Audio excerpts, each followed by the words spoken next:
Well, it's one of those times again, isn't it?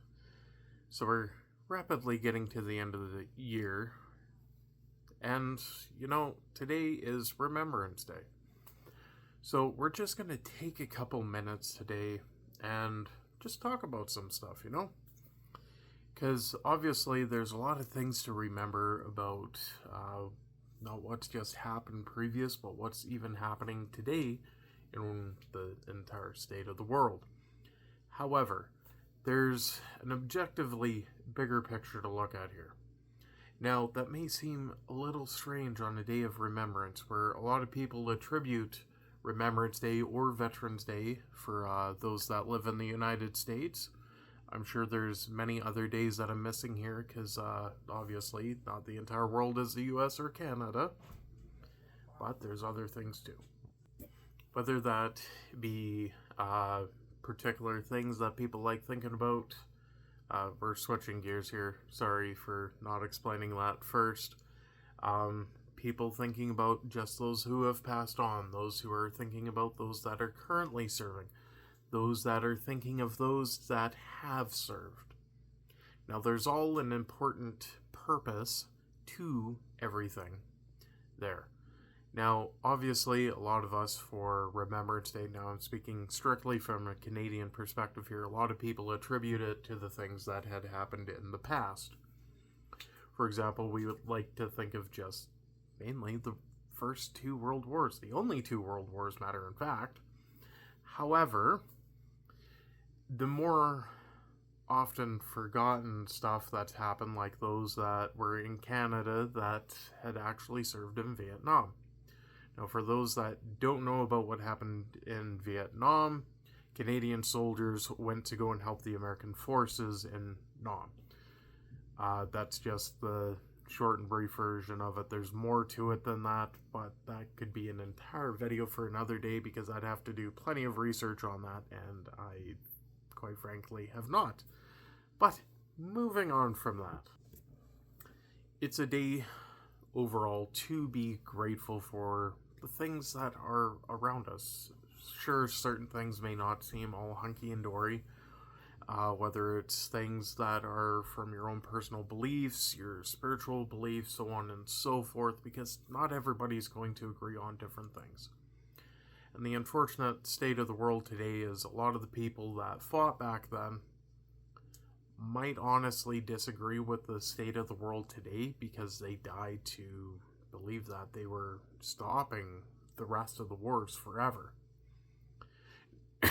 Obviously, that hasn't happened yet.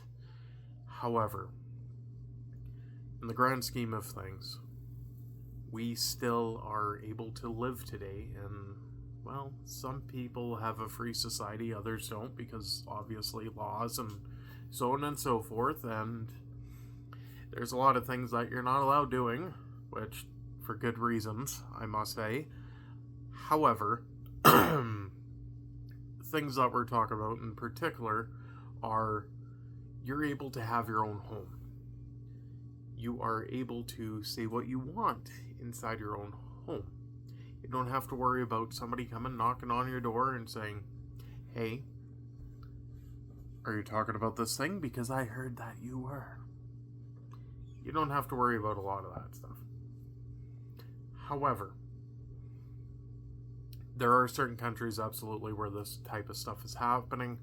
However, once again, perspective-wise in North America, you don't have to worry about everything being wiretapped, even though your phone's listening to everything that you say or do. If you don't believe me, just say one thing and then see if the advertisements start popping up for that thing on your phone. Because I know it's done that to me, where I'll be talking about a particular person or a particular thing, and then all of a sudden the advertisements will come up and we'll be like, "Oh, here, I heard you were talking about a cake band. Here's a multi-purpose one." Long story short, we're not conspiracy theories aside, you're still able to enjoy certain aspects of life. Now, I'm going to more or less end this video right around here. Mainly because I don't need to ramble on any longer than I have. Main objective today is just list 5 things that you're grateful for that those who have served have given you the liberty and freedom to do so today. Whether it's speaking your mind, having clean water to drink, or so on and so forth, because some countries, that's honestly what they were fighting for, is different elements of regular everyday life. Drinking water, food, so on and so forth. And there's a lot of conflicts going on in the world right now, don't get me wrong. But thing is be grateful for the things around you right now. Because there's plenty of people who fought and died so that you could enjoy these things. And it's the small things that count the most. Whether it's your children getting to watch them grow up, or even that you have a roof over your head, and it's not some giant, let's just say entity that feels like it has to control every aspect of your life. Now I realize some people may say, oh, that's rich coming from somebody that's Christian. I ain't talking about God here. I am talking strictly about a government organization that would be saying you have to combine all of these rules to these ones. And that's where you are. And if you deviate any of it, you're dead. So, in summary, list 3 things that you're grateful for today for those who have served. And as always, take a moment of silence. Just a quick 2 minutes out of your day. Empty your mind. Have nothing up there. Just